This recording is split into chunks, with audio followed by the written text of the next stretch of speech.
The Book of Remembrance of Moses, the Tablet of Gabriel, Chapter 15. An account of Nehemiah and Zadok returning with the exiles to Israel, and rebuilding the walls of Jerusalem, and of Zadok establishing communities of the Essenes on the eastern border of Israel. Ezra commissioned by Persia to compel Israel to follow what became the Levitical law. The story of Goar Harim the first, finding the people of Zadok and restoring Shavah once again to Israel. And after we were comforted with the words of our Redeemer to come to understand the enormity of the accomplishments of Ezekiel, I began to see Zadok again with Urim. And when it was time for his coming of age, Zadok was a sturdy youth, and he is tall and thin. And when the people were gathered together, Ezekiel said in the night, "The Lord appeared to me, and he said, This little son cannot fulfill his vision in this place, and I have a good friend in the court of the king that he should go to be with for his learning, and there the Lord can prepare him for his most important work. And all that the Lord has instructed me to establish during my watch must be understood and established among a remnant of Israel in the wilderness, to prepare the way of the Lord, and they shall be the people among whom Isaiah spoke of, when he said, Unto us a child is given. And my friend is a minister in the king's court, and his name is Nehemiah. And Zadok was well trained up as a scribe by his 16th year, by his grandfather, and all this took place when Babylon was taken over by the Persians. And the Persian court was being newly established in Babylon, and many of the rebellious exiles who did not walk in the covenant of Abraham were destroyed by them. And it became Nehemiah's task to establish a system of provisions for the king's table under their new rulers. And Nehemiah had been one who had oversight of the gardens that were attended by the exiled Israelites. And he was familiar with all the growing seasons and harvests. And he established the pathways for the provisions to be supplied. And he had to make records of all the transactions, and he used Zadok for this purpose. And Zadok was learned in many languages and with their ways of writing. And Nehemiah had authority from the king over all the records confiscated from the exiles that had information about Israel, and he had authority to request any records from the exiles that he may desire. And in this way, Zadok had at his disposal all that had been recorded by the prophets, and they included some of the Psalms and Proverbs, and he had the writings of Isaiah and Ezekiel, and Hosea and Amos, and Jonah and Habakkuk, and Nahum and Joel, and Obadiah and Zephaniah and Micah, and great care was taken to preserve these records. Reference number 281. Zadok was the main conservator of almost all the Old Testament prophets, though I'm sure many of these writings have been influenced by glossators. And Zadok became a compiler and a librarian and an archivist and a scribe for Nehemiah. Reference number 282. See Nehemiah chapter 13, and 2 Maccabees chapter 1, verse 13 through 15, which says, These things were narrated also in the archives or memories of Nehemiah, as well as how he founded a library and collected the books about the kings and the prophets, and the books of David and letters of kings about sacred gifts. And Zadok pored over the records and became very familiar with them. And it came to pass that in those days Ezekiel, a son of redemption, passed away 4 years before Nehemiah was commissioned to go to Jerusalem. And he took Zadok and all the records that he had with them into the land of Israel. And all the children of Ezekiel went with them, as well as many others who reverenced the covenant of Abraham. And they were allowed to go because they were peaceful and practiced the character of Abraham and the ancient fathers. And Jacob also was very careful in all his relationships with all those who dwelt in the land around him. And Nehemiah did not have to contend with opposing forces in Jerusalem, and he came with authority. And you will see that he went to Mizpah and recovered the Hebrew treasure and the scroll of Jeremiah. And Nehemiah went into the city of Jerusalem and performed his duty there. And here we rested for the vision. And I knew the Lord had much yet to show us about Zadok, who is the second son of redemption, for the third flame on the tablet of Gabriel. And when we came together again, I am seeing Zadok, while he is yet in Babylon in the court of the king, and he is learning many things from Nehemiah and the other courtiers. And Nehemiah is well respected there because his quiet manner is after the example of the covenant of Abraham. And he is a ready servant, much like Joseph in Egypt, and Zadok is holy, and it can be felt by all around him. And he knows Anokeesed and is well acquainted with his spirit. And for one so young, he is a fast learner in how to organize and keep the records and understand their meaning. And the Lord has taught him the difference between the holy and the profane. And he would read the records of the Persians and the Babylonians, and then read the prophets like Isaiah. And from this it became known to him concerning the unique character of Hebrew writing and holy writ, and he set himself to see to their preservation. But Zadok also informed Nehemiah, because Nehemiah was not a scribe, but he was a careful administrator. And it came to pass that in those days Nehemiah was downcast, and pondering at the news he had been hearing from Jerusalem. And most of his relatives remained at Jerusalem, and the conditions in Jerusalem were very serious, because the people round about took advantage of the deportations. And the wealthy elite were among the numerous to be deported, and their lands and dwellings were the richest and the most productive, and they had the best vineyards and very good olive groves and plowed fields, and the best dwellings for animals, and their houses were on well-beaten paths and roads, and their farms were ready and producing with no inhabitants, and that they planted another would eat. And many beheld the view that the oppressors had of Israelites, and they even cast the Israelites that yet remained off from their lands, because they knew there would be no day of recompense. And it came to pass that the very poor Israelites were compelled to live in the ruins of Jerusalem. And the city is rubble, with very few intact buildings remaining. And upon hearing this report, Nehemiah was grieved for his people. And Zadok inquired with the Lord as to whether he should inform Nehemiah about the Hebrew treasure and the writings of his grandfather. And the Lord said, Nehemiah can be trusted. And so Zadok informed him about all the doings of the 22-year watch, and let him read the writings of Ezekiel. And they were plain to read, because Ezekiel was a scribe, and his writings were orderly. And Zadok had made a stone tablet from the images his grandfather had written upon the clay, and it was named the Tablet of the Holy City. And it had 4 cherubs on it, and an olive tree, and the altar which is the land Israel dwells upon, by the invitation of Anokeesed himself. And Zadok told Nehemiah that Ezekiel had set the parameters that would allow the recreation of a true Israel, and had defined and set in place that portion of the time of the earth that Israel would proclaim redemption all the way from Ezekiel to the second coming. And Zadok refrained from telling him that he was a son of redemption. And it came to pass that with the news of the Hebrew treasure and the prospect of obtaining the scroll of Jeremiah, Nehemiah was very moved to go to Jerusalem. And he looked up and spread his hands in thanksgiving and praise. And he took courage, and he explained to the king all the report of his people. And even though the king worshipped a strange god, he was a gentle person, and could feel the genuine compassion in Nehemiah's plea. And the king gave him permission to go to Jerusalem for a while. And it came to pass that Nehemiah gathered together people who wanted to return to Jerusalem, and they knew the conditions there, and they were brave and were a willing remnant. And most of them came from the areas where Ezekiel had influence in Babylon, and they departed at the time of year before it became too hot.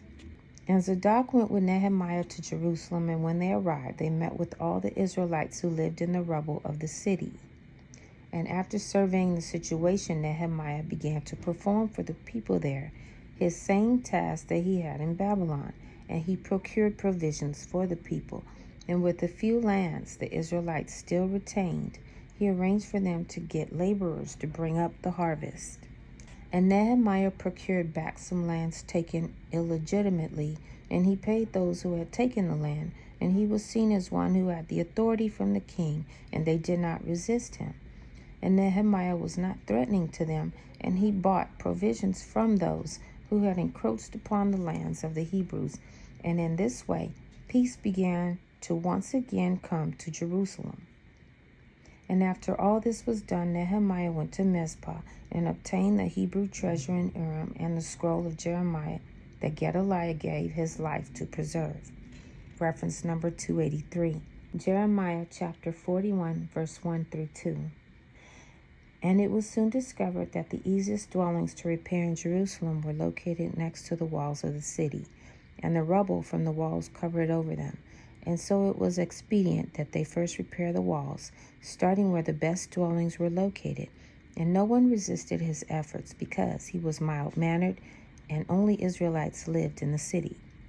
And by the time came for Nehemiah to return back to Babylon, the walls were built up sufficiently to make many homes available.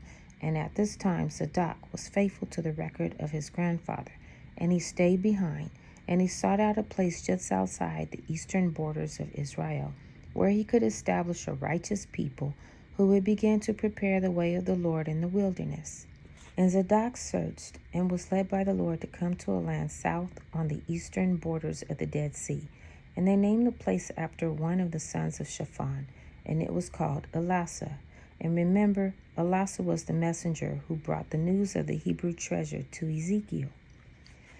And I see with Urim that a gentle people already lived there, and they welcomed the people of Zadok, and helped them to settle into their new homes, and to make adjustments to the living conditions there.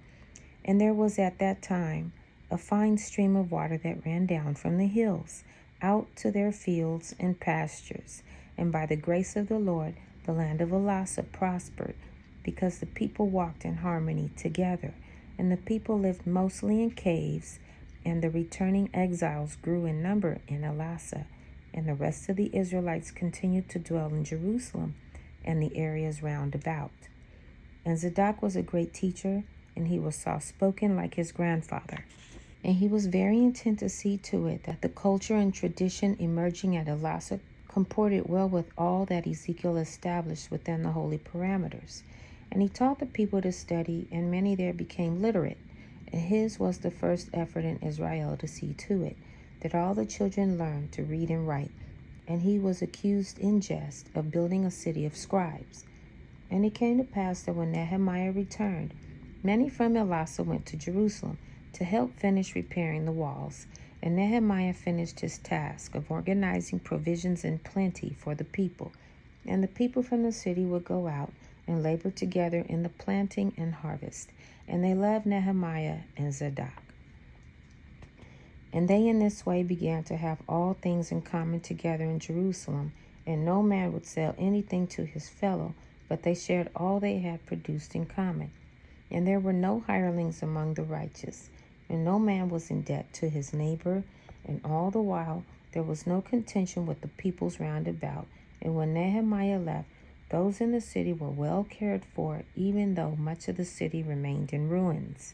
And being content, Zadok went back to Elasah, and he remained there even after Nehemiah passed away. And he married a woman who had returned together with him among the exiles. And Zadok established all the records bequeathed to him by Nehemiah into a library and an archive. And he placed the Hebrew treasure in a safe place in Elasah, and it would never come into Jerusalem, because there would be rebellion there in the days to come, and the treasure was too holy to be exposed to the rebellions that would come there. And Zadok said that the Urim of Shiri must always stay with the tablet of Gabriel, because it was connected to Yaatsekawd and his establishment of the law. And Zadok built up the people there in righteous pathways, and the establishments by Ezekiel influenced how the people dressed in linen, and how they became literate in the holy writings, and how they ate and prayed and observed the holy days. And they established firmly the covenant of Abraham, and they would not walk in the way of the people of the nations. And Zadok taught the people, and they were very diligent to inquire of the Lord in all things. and to seek out the truth spoken by the prophets. And there was a tabernacle in their midst that saw continual use, and they lived out of the way, where travelers passed by seldom, there being no road that passed by the way. So they developed for many years without the use of money, and the people in Elasah thrived in their holiness, and they were happy, and their children were raised up to be an eternal possession for Anokeesed, which was essential for the calling forth of the birth of Messiah. And it came to pass that the people saw themselves as one who were preparing the way of the Lord, and they wondered just when the Messiah of Israel would come.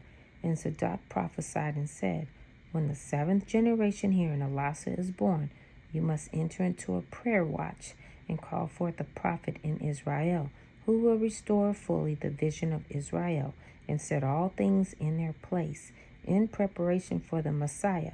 And I knew he was referring to the restoration of Shabuah. And after those days Zadok began to be old, and all the men of service began to be called sons of Zadok. Reference number 284. See Dead Sea Scrolls. The Damascus document, which was their community rule, was first published as Zadokite fragments. And Zadok passed away at a good old age, and was buried after the manner of the Essenes in Elasah. Reference number 285. There is an ancient cemetery located in the land of Elasah called Khirbet Khazon, in what is now Jordan. This cemetery has 3,500 Essene graves, which is far more than are in Sekaka, Qumran. See the discovery and excavation of the Khirbet Khazon cemetery and its significance relative to Qumran by Konstantinos Politis. Included is a drawing of how Essene-type graves were constructed. And it came to pass that there came to be a new king in Persia, and he was very severe and cruel, and demanding of his conquered peoples, and the Egyptians began to rebel against him. And it came to pass that this new king had a nature for violence, like Hammurabi of old. He was brutish and walked in the way of death, and he knew that the people in and around Jerusalem stood between him and the rebellious Egyptians. And he was afraid the people of Israel would side with the Egyptians. And the king commissioned a man named Ezra, reference number 286, number 5830, to surround, to protect, to aid, in this case the king of Persia, in parentheses, who was fluent in Hebrew and Aramaic, to come to his aid. And he gave Ezra great authority and money and soldiers, and he had his lawyers compose a law for Ezra to take to Jerusalem. And it was a Persian law drawn from the laws of Hammurabi. And they composed it in an effort to encourage the Israelites to accept it. And this king worshipped a strange god named Ahura Mazda, and he cared nothing for the God of Israel, neither did he think he existed. But he was deceitful and spoke of him with respect. And he spoke of Ezra as a man of the law of God in Israel over and over, in an effort to convince the people to accept the imposed law. Reference number 287. See Ezra, chapter 7, verse 6, chapter 7, verse 10 through 12, chapter 7, verse 14, chapter 7, verse 21, chapter 7, verse 23, chapter 7, verse 25. Repeated 7 times. And this king was desperate to gain control of the inhabitants of Jerusalem. And he gave Ezra great authority to hang any man who did not obey his orders to keep this law, even hang them upon the beams of their own house. And he gave strict orders that the Hebrews should not marry others than among themselves. Reference number 288. Ezra chapter 6, verse 11. And this was because he feared those who supported the covenant of Abraham, because in their kind ways they could influence the people, and they were polite, but they did not reverence any king except Anokeesed. And after all was ready, about 70 years after Nehemiah, Ezra went to Jerusalem with a convoy of soldiers, laden with money and severe authority, and he had authority to appoint magistrates and to set the punishments. And when Ezra came, the people were wary of him, for they, both Israelites and others alike, had heard of the rebellions against the king of Persia, coming from Egypt. And Ezra built a high wooden platform to stand on in order to read the law, and it was after the manner of the king of heathen nations when they addressed their people. And Ezra had scattered throughout the people those who would openly shout affirmations during the reading, to make it appear that he had widespread support for this radically new form of heathen law that would come to be called the Levitical law. And Ezra read the Levitical law, reference number 289, found in your Bible. And it was so foreign to anything they had ever known in Israel that the people could not get the sense of the reading, nor could they understand what was being read, reference number 290. Nehemiah chapter 8. See the verses urging understanding in verses 2, 3, 7, 8, and 12. Also see chapter 10, verse 28. And when people heard the words of this Babylonian law, they mourned and wept at the sound of it. And the Levites that Ezra had prepared to teach the people said to the people, do not mourn nor weep, for all the people wept when they considered the words of the law. And the Levites tried to steal the people, and they said, reference number 291. Nehemiah chapter 8, verse 11 through 12. Hold your peace, for the day is holy. Neither should you mourn and be grieved. And the people clothed themselves in sackcloth out of their grief, with ashes upon their heads, and they grieved over the cruelty of the law. And the people were very sorrowful, reference number 292. Ezra chapter 8, verse 10. And those who enforced this new law were very severe, and some of those who spoke out among the people during the reading were taken and hung, and all the people complied outwardly because of their fear. And the Levites said, be happy and rejoice, it is a great day. Share your food with your fellows, for now you have the law. And it came to pass that all those who revered the covenant of Abraham quietly fled away from Jerusalem into the eastern borderlands, and they remembered the words of Ezekiel, when he said that the Lord would gather the remnant and not into the land of Israel, but that they should go into the wilderness and make his path straight, and by their continued preparation, redemption would cover the land and extend beyond it to encompass all the earth by the Messiah who should come. And the people anxiously waited and counted the generations, looking toward the seventh one, and the wait was long for them. And during that time, nation after nation came against Israel and Jerusalem to conquer and subdue it. And the righteous dwelt in the east, in the border area, all the way from Gilead and Jabez to Elasah south of Succoth. And the saints there were ever faithful, and they grew in their generations in the grace of the Lord, and in the strength of his love toward one another. And it came to pass that one day they began to hear that in some places the seventh generation was beginning to be born, and they counted the generations starting with the children of Zadok. And they inquired, and it was true, and they rejoiced in Elasah. And according to the prophecy of Zadok, they started what would become a 30-year watch, to call forth the new prophet in Israel, who would bring into fruition the complete restoration of the vision of Israel. And they prayed, each one in their turn, by sevens, day and night.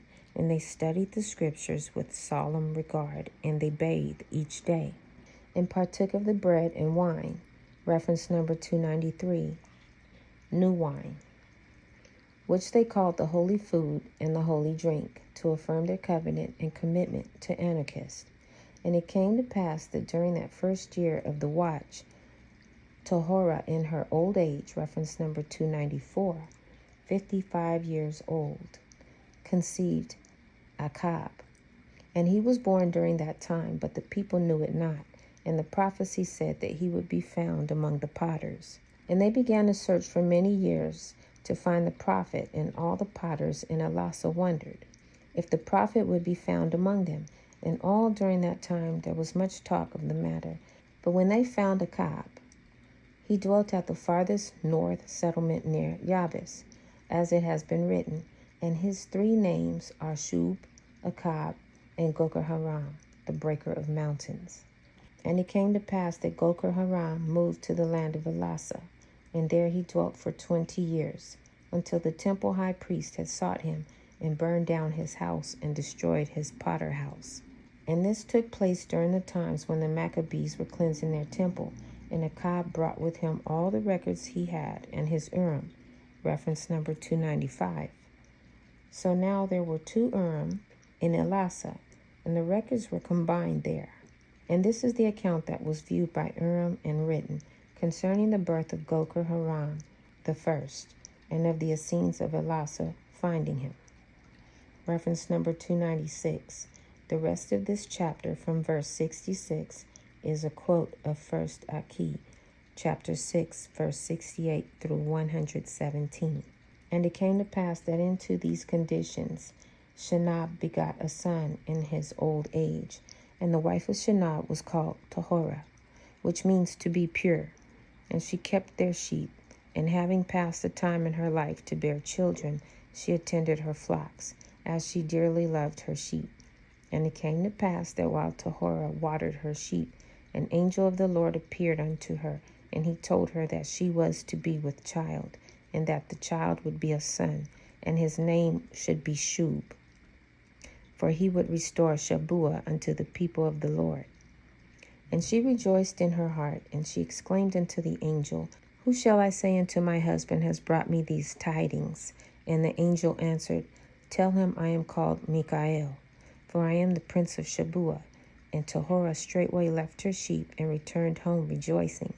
And she found Shenab at his pottery wheel, and she hastened to him all that had transpired at the well of water. And Shenab, after hearing these things, said, Where are your sheep? And she exclaimed, Oh, I have left them at the place of water.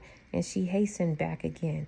And Shenab thought in his heart, It truly is from the Lord, as nothing but an angel of the Lord could cause her to forget her sheep. And it came to pass that Shub was born on the day his mother was 55 years old. And when the day arrived for Shub to be circumcised, Shenab was about to announce his name, and Semihazah came near with great power.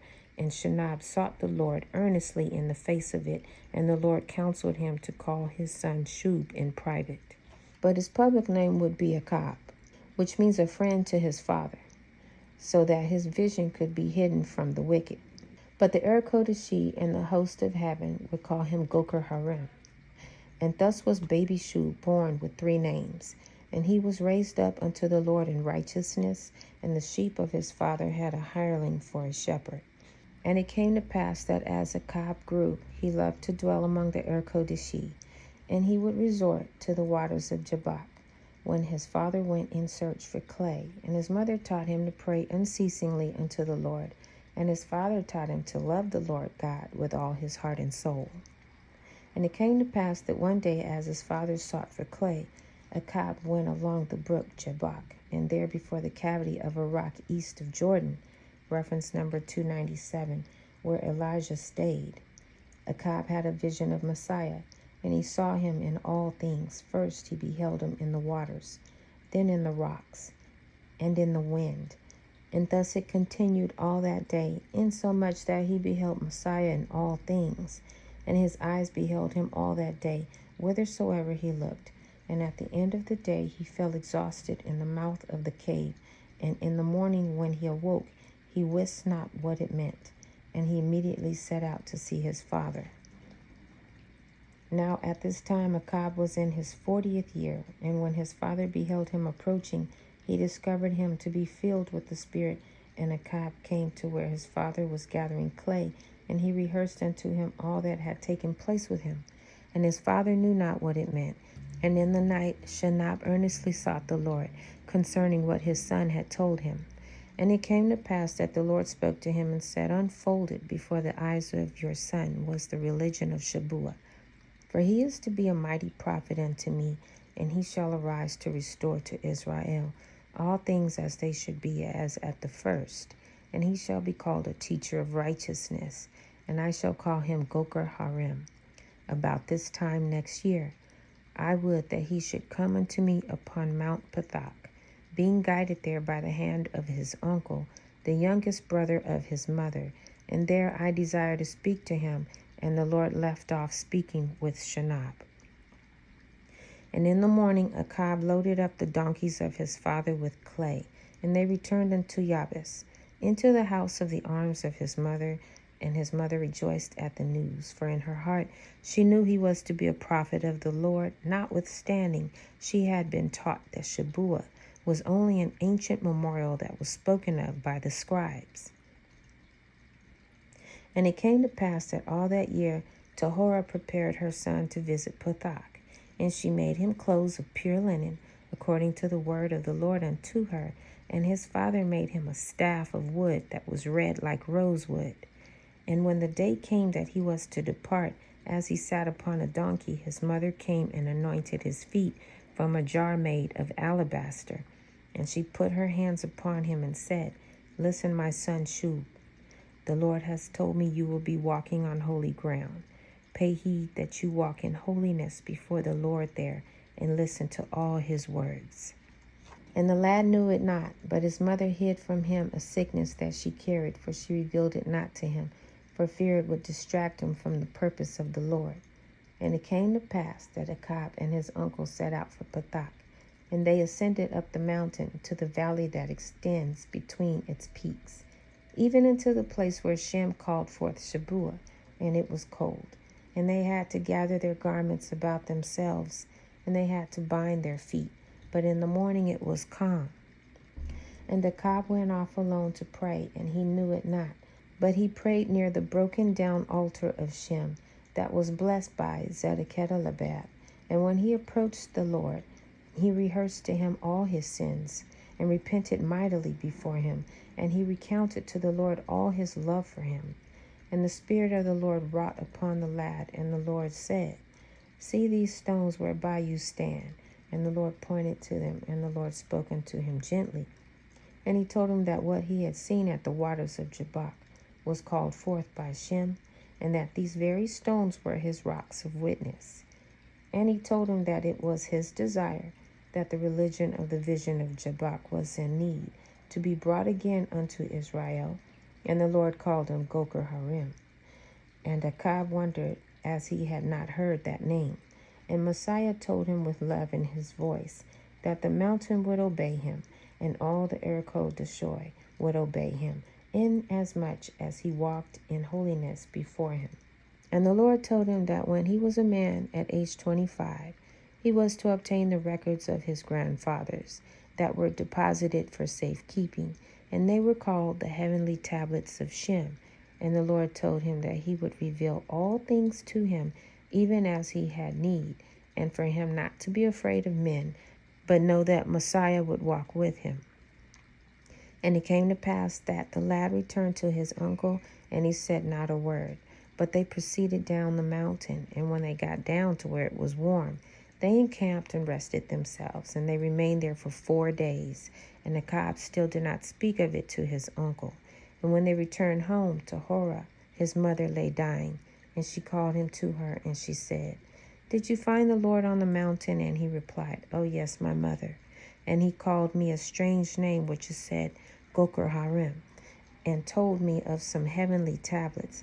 Then Tehorah put her hands upon him, and her spirit departed. Reference number 298. She was 70 years old. And it came to pass that Achab and his father mourned her passing many days, and he took up the pottery trade like his father. And it came to pass, when his 25th year approached, Achab knew not in what manner he should proceed according to the word of the Lord in obtaining the records. And so he determined to once again proceed up to the altar of Pithom. And when he came to the place of encampment, and he was bending down to drink, he heard the Lord call his name, Goar Harim. And he answered and said, Lord, here am I. And the Lord said, Behold, all the regions to be seen looking south. And Achab looked, and he saw all the land of the children of his fathers, in Israel, away beyond the salt sea. And Achab said, "What am I seeing from your eyes, O Lord?"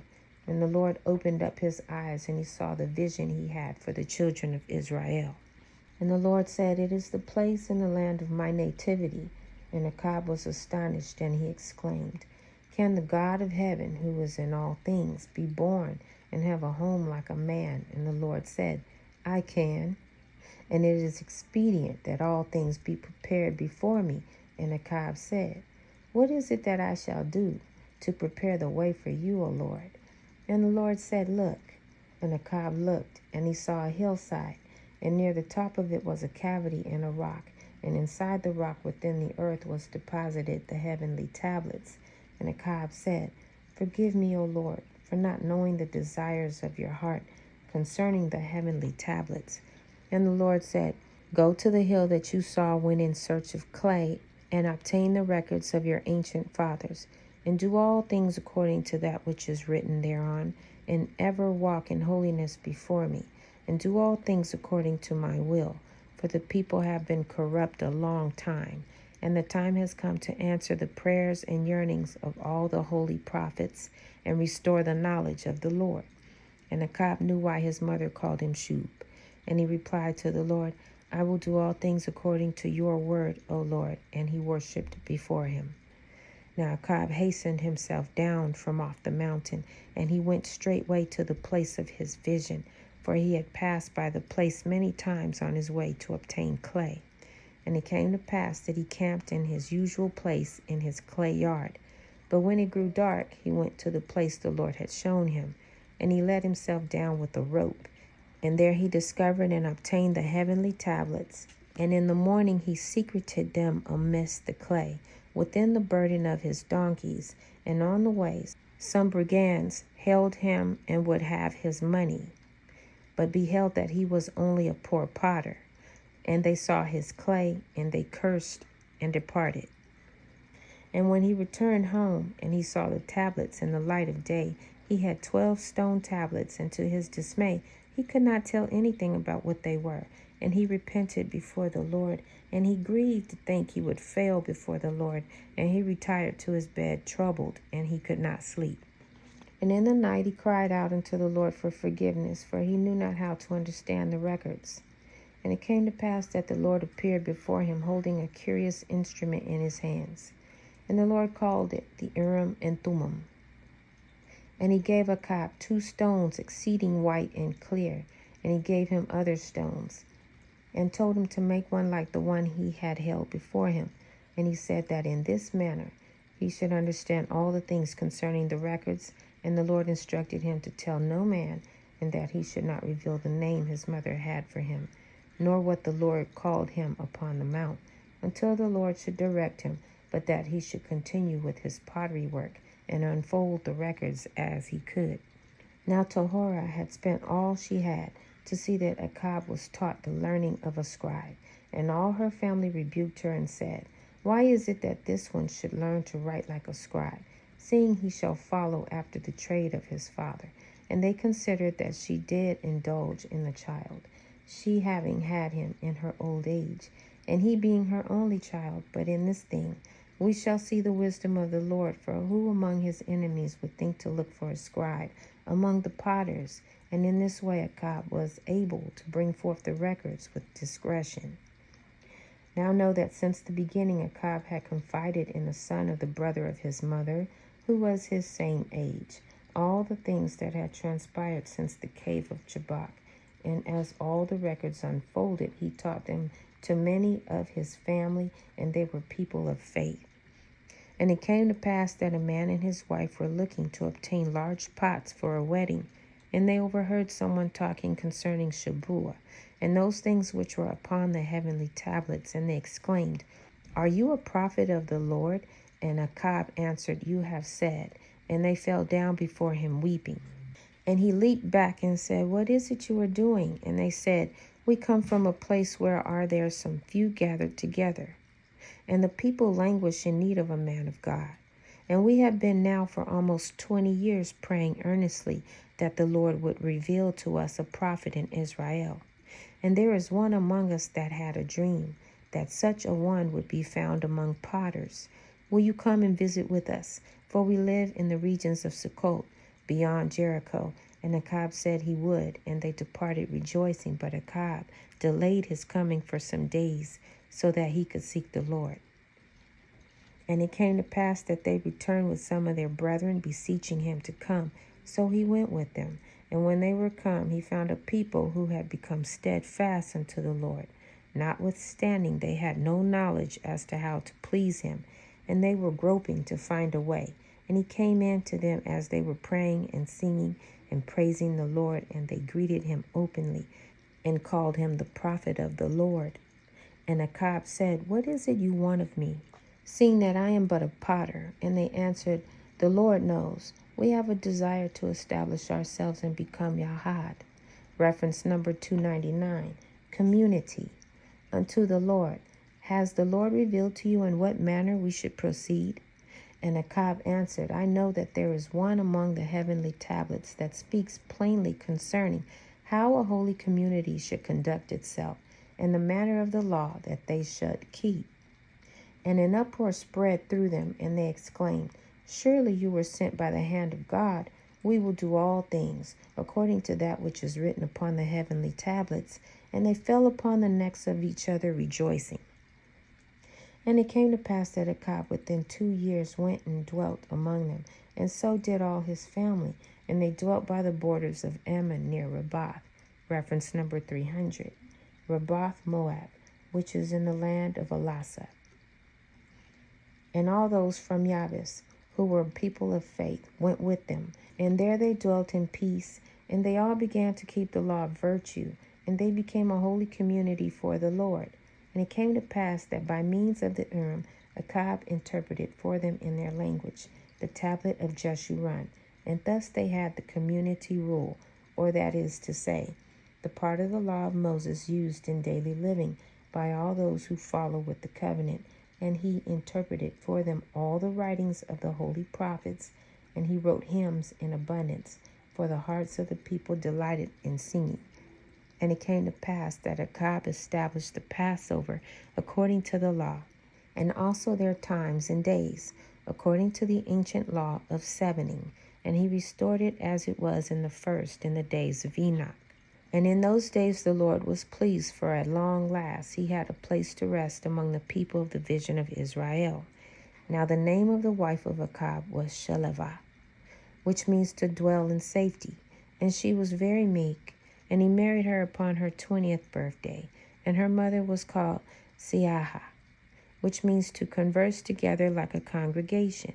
And Shelevah and her mother looked very much alike, and their spirits were joined together with a deep bond of love, and they were always seen together. And it came to pass that the loneliness of Achab for his mother was swallowed up in the joy of his marriage, as Siahah was as a mother unto him, for the Lord tenderly comforts those who love him. And it came to pass that Achab reestablished Shabuah, and Shelevah restored the song of the dance that Eve did out of her love for repentance. And many things did they bring unto the people of the Lord concerning the manner of their worship and purifications, with the element of righteousness. And Achab walked before them, teaching repentance and righteousness for the space of 21 years. And in those years the news was spread abroad that Shabuah was in the land of Rabbath. And some of the people of the church would go during the springtime of the year to purify in the waters of the Jordan. And it came to pass, a group of men found Achab a ways off, alone by the Jordan, and not knowing who he was, but hoping that he might know concerning the high priest of Rabbath, they laid hold upon him. But the men of the community heard the shouts, and they came to deliver him. And Achab was wounded in their midst, and he lay sick for many days before he recovered. Now word was sent to the high priest at Jerusalem that the people at Rabbath indeed had a high priest, and that he had been wounded. And after the space of a time, the people returned once again to purify in the waters of the Jordan. But when they returned home, the house of Achab was in flames. And the men of the king were there, and all the pottery yard was destroyed, and his pottery broken. And the Kittim knew not who he was. And Achab said to some who were standing by, Wherefore have the possessions of this man been treated in this manner? And they answered that the king sent them to perform a task for the high priest at Jerusalem. And they said they were to take this potter to stand before him, and they were to destroy his house, his pottery yard, and his field. And they said, Do you know whence this potter is? And Achab said, Perhaps he must be on a journey. And he and Chavah departed to the place where the records were hidden. And they discreetly passed out of the land by night unto the regions of Beth Peor, to dwell for a time among a strange people, and thus he did hide from the searches of the high priest. In those days a small troop of the people of the church followed after them, and they established Shabuah among the people of Beth Peor. And the people there became a people of faith for many generations.